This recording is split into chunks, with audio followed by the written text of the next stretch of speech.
নমস্কার। আজ আমি আপনাদের শোনাব সাধক শঙ্কর খ্যাপা বাবার জীবনের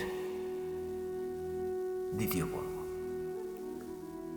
শ্মশানচারী শঙ্কর খ্যাপা জীবন কিভাবে কাটে, সে শ্মশানে কি করে এবং কি খায়, এসবের খবর কেউ জানে না। সকলে তাকে পাগল মানুষ বলেই জানে।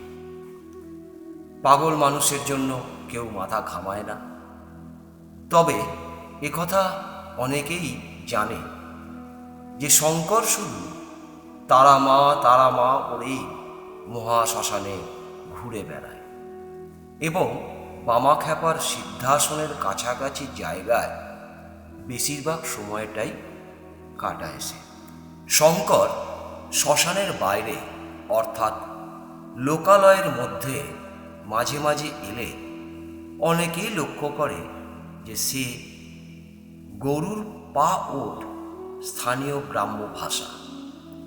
এর অর্থ হল গরুর পায়ের খুর দ্বারা কোনো জায়গায় ক্ষতের সৃষ্টি।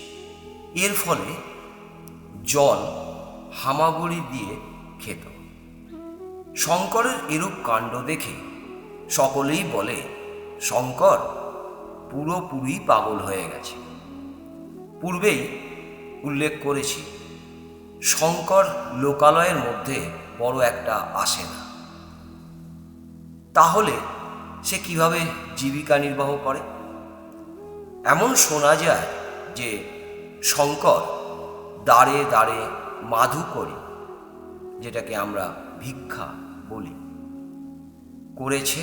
কখনোই সে কথা আমরা শুনতে পাই না। মহাশ্মশানের নির্জনতা তখন ছিল সাধকের স্বর্গ। সাধারণের কাছে প্রেতপুরী।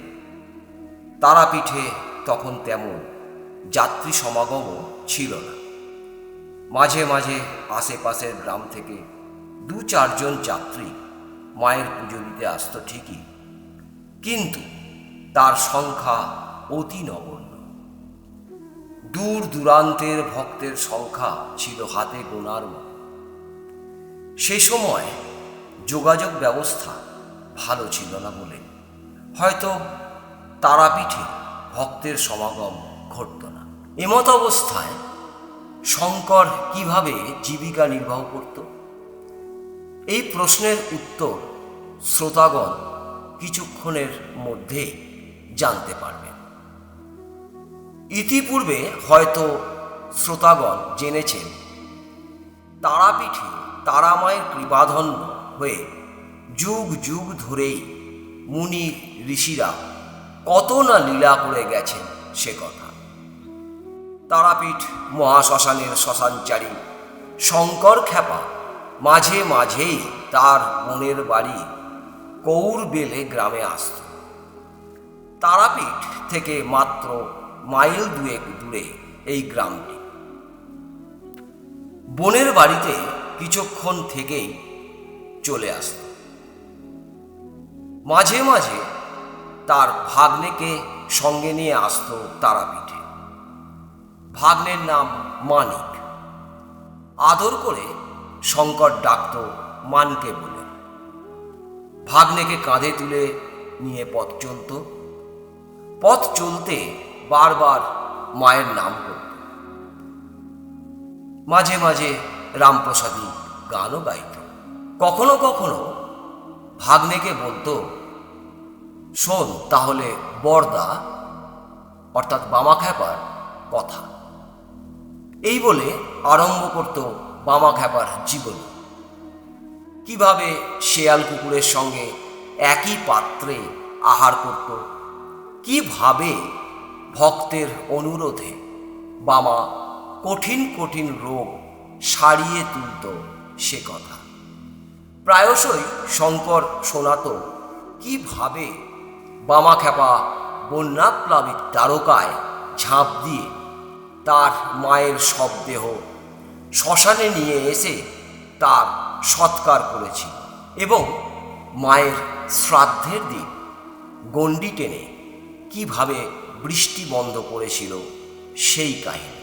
গোয়ালিনীর ছদ্মবেশে এসে তারা মার বামদেবকে দুধ খাওয়ানোর ঘটনাটা খুবই প্রিয় ছিল শঙ্করের।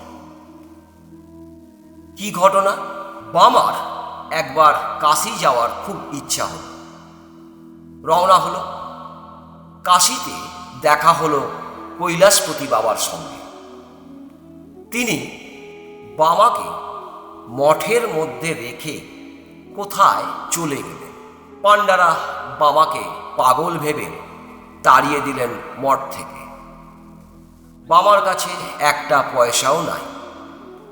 টিকিট না কেটেই তারাপীঠ আসার জন্য ট্রেনে চেপে বসলো বাবা। খ্যাপা টিকিট দিতে না পারায় একজন টিকিট পরীক্ষক তাকে একটি স্টেশনে নামিয়ে দিল। চারিদিকে জঙ্গল, জঙ্গলের মধ্য দিয়ে ছোট রাস্তা। বাবা হেঁটে হেঁটেই ফিরছিল তারাপীঠে। পথে ক্লান্ত এবং ক্ষুধার্ত সে, পথ চলতে পারে না। এমন সময় এক গোয়ালিনী বামার কাছে এসে বলল সেও তারাপীঠে দুধ বেচতে যাবে। বামা অবাক হয়ে গোয়ালিনীর দিকে তাকিয়ে থাকে। গোয়ালিনী বলল, আমি রোজই তারাপীঠে দুধ বেচতে যাই। তা বাছা, তোমার মুখ দেখে তো মনে হয় কদিন অনাহারই রয়েছ। খুব খিদে পেয়েছে। বামা আরও অবাক হয়ে যায়। গোয়ালিনী বলে, অবাক হওয়ার কিছু নাই।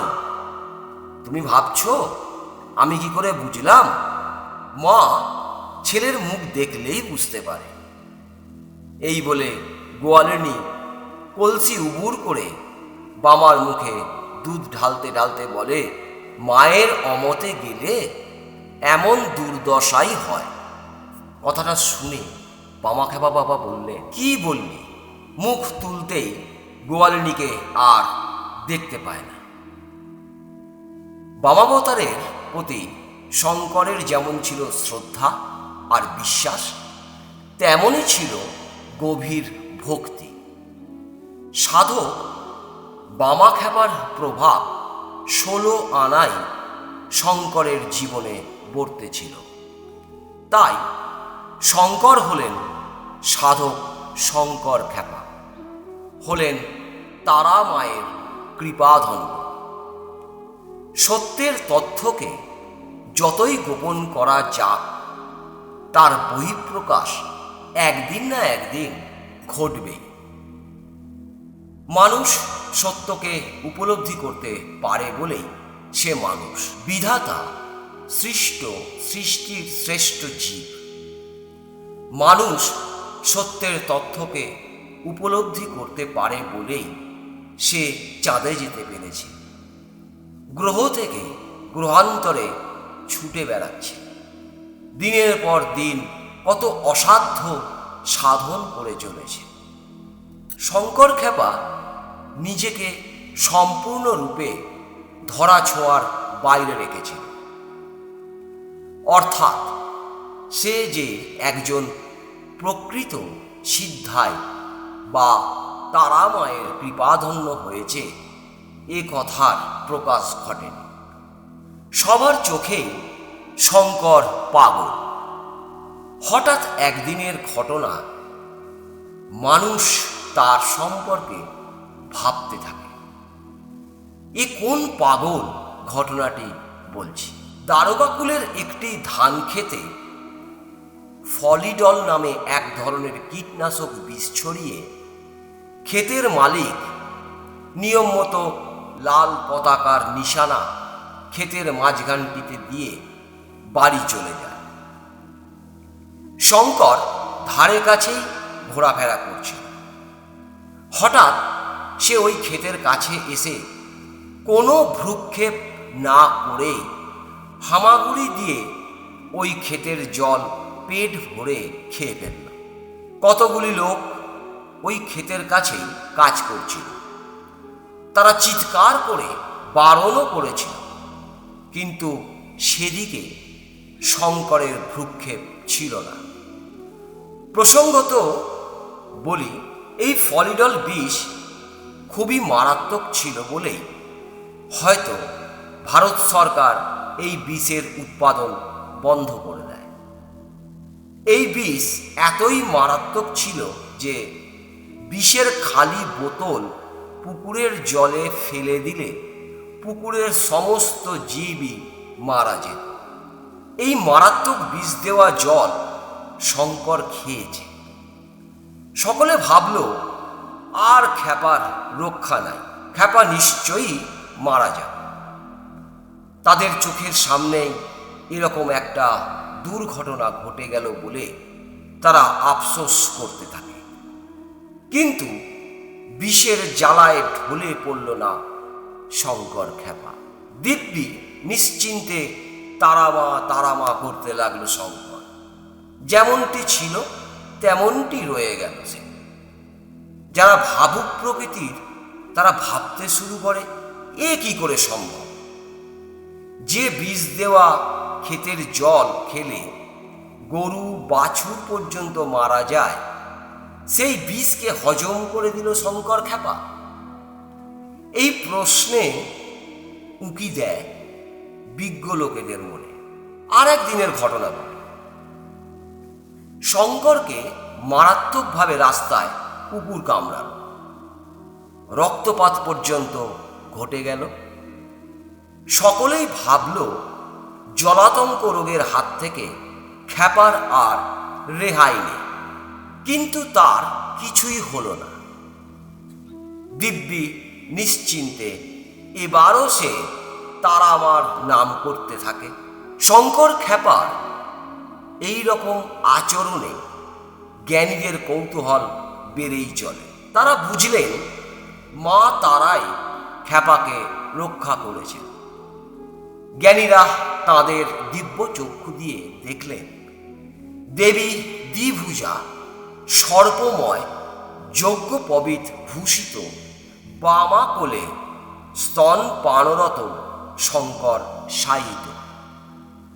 যেন দেবাদিদেব মহেশ্বরের আবির্ভাব ঘটেছে তারাপীঠে।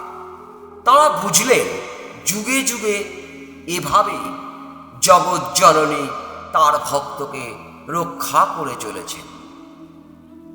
অনেকেরই স্মরণে আসে বিষ্ণু ভক্ত প্রহ্লাদের কথা। বারবার দৈত্যরাজ হিরণ্যকশিপু ভক্ত প্রহ্লাদের প্রাণনাশের চেষ্টা করলে প্রতিবারেই প্রহ্লাদকে রক্ষা করে চলেন বিষ্ণু। সেদিন জ্ঞানীরাই একমাত্র বুঝলেন শঙ্কর প্রকৃত সিদ্ধায়। স্বামী বিবেকানন্দের সেই অমোঘ বাণী, ভগবৎ সাধনা করো, ভগবানকে ভালোবেসে জগতের কি কল্যাণ হবে, আহম্মকের মতো এই প্রশ্ন করো না। চুলোয় যাক জগৎ, ভগবানকে ভালোবাসো, আর কিছুই চেও না। ভালোবাসা এবং অপর কিছু প্রত্যাশা করো না। ভালোবাসো আর সব মতান্তর ভুলে যাও। প্রেমের পেয়ালা পান করে পাগল হয়ে যাও। বলো, হে প্রভু, আমি তোমারই, চিরকালের জন্য তোমারই, এবং আর সব ভুলে ঝাঁপ দাও। বোধহয় কোনো এক অদৃশ্য শক্তি বলে শঙ্করের কানে এই অমোঘ বাণী পৌঁছেছিল। তাই হয়তো বস্তুতে দেশ উৎপন্ন এবং ভোগ্য পদার্থে বাসনার উদয় তার কখনোই হয়নি। তিনি যেন বৈরাগ্যের শেষ সীমায় পৌঁছেছিলেন শুধু তার মায়ের প্রতি ভক্তি আর বিশ্বাসের জোরে। একদিন শঙ্করকে দেখা গেল রাস্তার মোরামের ধুলোগুলো মুঠো মুঠো করে ভক্ষণ করছে। তার এরূপ কাণ্ড দেখে সকলেই অবাক হয়ে যায়। কৌতূহলীদের কৌতূহল বেড়ে যায়। তারা এখন শঙ্করকে অনুসরণ করতে থাকে। দু একদিন অনুসরণ করতেই বোঝা গেল শঙ্কর রোজই মোরাম ভক্ষণ করে। প্রত্যক্ষদর্শীদের মধ্যে অনেকেই ভাবতে থাকে, তাহলে কি শঙ্কর শ্মশানবাসী হয়ে এতগুলো বছর মোরামের ধুলো খেয়েই জীবনযাপন করেছে?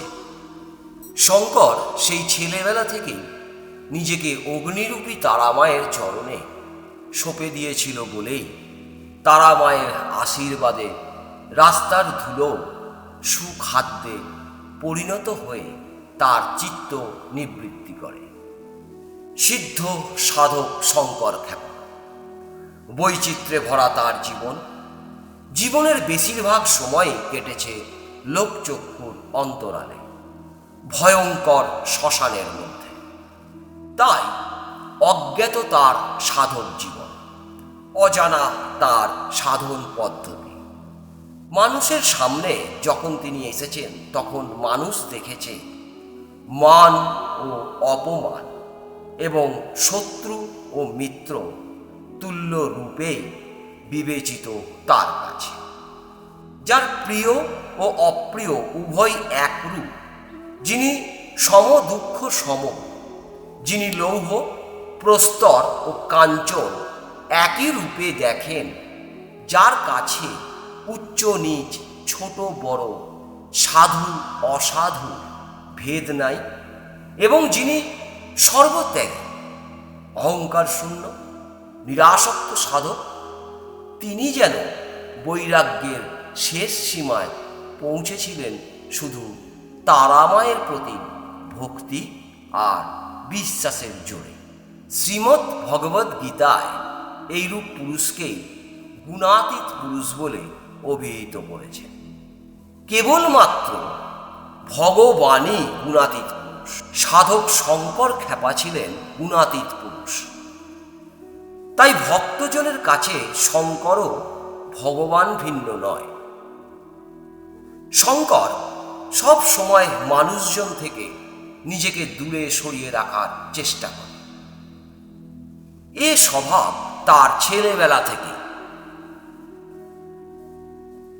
নির্জনে সে শুধু তারা মায়ের নাম করতেই ভালোবাসে। জপাত সিদ্ধি, এই সত্যকে উপলব্ধি করেছিল শঙ্কর। জপ করতে করতে কোনো সময় কাপড়ে প্রস্রাব করে দেয়। শুচি হয়ে জপ করা যায় আর অশুচি হয়ে জপ করা যায় না, এ কথা জানত না শঙ্কর। দেহ মন আত্মা যেন তার নামের নদীতে নিমজ্জিত। তারাময় জীবন ছিল তার। সেদিন ছিল শনিবার, অমাবস্যার রাত্রি। কয়েকজন ভক্তের ইচ্ছা তারা খ্যাপার সঙ্গে শ্মশানে। খ্যাপা শ্মশানে কি করে এটাই দেখবার ইচ্ছা থাকে। খ্যাপা কিছুতেই রাজি না। ভক্তরাও নাছোড় বান্দা, তারা যাবেই। কোনো উপায় না দেখে শঙ্কর ভক্তদের লক্ষ্য করে ঢিল ছুঁড়তে লাগে। এক সময় খ্যাপা শ্মশানে প্রবেশ করলে ভক্তরাও চুপিসারে এসে তাকে লক্ষ্য করতে থাকে। গভীর রাত্রে শ্মশান তো নয়, যেন রহস্যময় প্রেতপুরী। খ্যাপা পঞ্চমন্ডির আসনের কাছাকাছি জায়গায় আসতেই ভক্তদের কানে এলো মেঘের গর্জন, ফাঁকা আকাশে করকরাত আওয়াজ, মরা শিশুর কান্নার শব্দ এবং নারী কণ্ঠে অট্টহাসিতে যেন আকাশ বাতাস বিদীর্ণ হয়ে গেল। ভক্তের দল যে যেদিকে পারল ছুটে পালাল। তারাপীঠ মহাশ্মশানের শঙ্কর খ্যাপার অলৌকিক ক্রিয়াকাণ্ডের কথা ছড়িয়ে পড়ে চারিদিকে। বাড়ছে ভক্তের সংখ্যা। একবার এক ভক্ত তার অসুস্থ ছেলেকে এনেছেন খ্যাপার কাছে। ছেলের কঠিন অসুখ, ডাক্তার হাল ছেড়ে দিয়েছে। তাই ভক্তটি আছড়ে পড়েন খ্যাপার পায়ে। চোখের জলে বুক ভাসিয়ে তিনি বললেন, বাবা দয়া করুন, আমার একমাত্র ছেলেকে বাঁচান। খ্যাপা তো প্রথমেই অকথ্য গালিগালাজ শুরু করল। তারপর বলল, শালা পাপী কোথাকার, তোর ছেলে মরাই ভালো, যা যা দূর হ। এই বলে তার ছেলেকে প্রচণ্ড প্রহার করল। ভক্ত কাঁদতে কাঁদতে বলেন, বাবা আমি মহা পাপী, জীবনে আর কোনোদিন পাপ কাজ করব না। খ্যাপা আপন মনেই কয়েকবার বিড়বিড় করে তারামার নাম করে বলল, যা তারামাকে ডাক দে, তোর ছেলের রোগ ভালো হবে। অসুস্থ ছেলেটি পরে সম্পূর্ণ সুস্থ হয়ে ওঠে। তারামায়ের পাগল ছেলে শঙ্কর খ্যাপা কখন কেমন মেজাজে থাকে তার ঠিক নাই। কখনো মানুষ দেখলেই ইটপাটকেল ছুঁড়ে মারে, অকথ্য গালিগালাজ করে, আবার তার কাছে মানুষজন এলেই মারধরও করে। তারই মধ্যে ভক্তের দল এসেছে এবং ইচ্ছা করেই মারধরও খেয়েছে, তাতে দূর হয়েছে তাদের রোগ পাপ তাপ। শুদ্ধ চিত্ত, সংযত দেহ, জিতেন্দ্রীয় সর্বভূতের আত্মায় নিজ আত্মদর্শী নিষ্কাম কর্মযোগী কর্ম করেও তাতে লিপ্ত হন না। যোগীগণ সাধনার দ্বারা জীবকে শিব রূপে দেখে বলে পরম ব্রহ্মের ধ্যানে লিপ্ত হতে পারে। যিনি ব্রহ্মাকে জেনেছেন তিনি ব্রহ্ম, তিনি আমি ও আমার বলতে পারেন না। বিশ্বনাথ হয়েও তিনি ভিখারী। তারামায়ের জন্মসিদ্ধ আরাধ্য সন্তান শঙ্কর সর্বত্যাগী শ্মশানবাসী হয়ে গায়ে চিতাভস্য মেখে খ্যাপার অভিনয় করে তারালীলা করে গেলেন তারাপীঠে। ভক্তজনের কাছে তিনি শিব। তার একান্ত ভক্ত প্রাণ ব্যক্তিগণই নিজ প্রচেষ্টায় এই যোগীর নিষ্কাম সাধনা ও সিদ্ধির কিছুটা উপলব্ধি করতে পেরেছেন এবং আপন বাসনার সিদ্ধি আদায় করেছেন। অনেক ভক্তই খ্যাপার জন্য দামি দামি কাপড় চোপড়, ভালো ভালো খাবার জিনিস নিয়ে আসত। খ্যাপা এই সব কিছুই গ্রহণ করত না। খেয়াল হলে কখনো কখনো খাবারগুলো পেট পুড়ে খেত। ভক্তরা জোর করে খ্যাপার গায়ে কাপড় চোপড় জড়িয়ে দিলে কিছুক্ষণ গায়ে রেখে ছুঁড়ে ফেলে দিত সেগুলো।